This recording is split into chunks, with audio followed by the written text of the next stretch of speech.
Renuka pant ಬಿಚ್ಚಿಸಿ ಮರ್ಮಾಂಗಕ್ಕೆ ಒದ್ದು ಹಲ್ಲೆ. Darshan team ಹೊಡೆತಕ್ಕೆ 17 ಮೂಳೆ ಮುರಿದಿವೆ.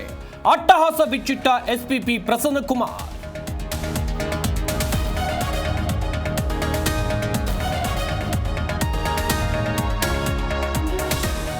ಭೋಜನ ವಿರಾಮ ನಂತರ ಕಲಾಪ ಆರಂಭ. ಸದನದ ಬಾವಿಗಿಳಿದು ಯತ್ನಾಳ್ ಧರಣಿ ಮುಂದುವರಿಕೆ. ನಾಳೆ ಸುಪ್ರೀಂ ಆದೇಶ ನಿಮ್ಮ ಮುಂದೆ ಇಡ್ತೀನಿ ಎಂದ ಸಿಎಂ.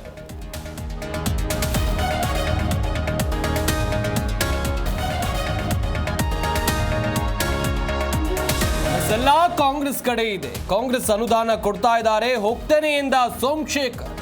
ಬಿಜೆಪಿ ನೋಟಿಸ್ ವಿಚಾರಕ್ಕೆ ಹೆಬ್ಬಾರ್ ಆಕ್ಷೇಪ.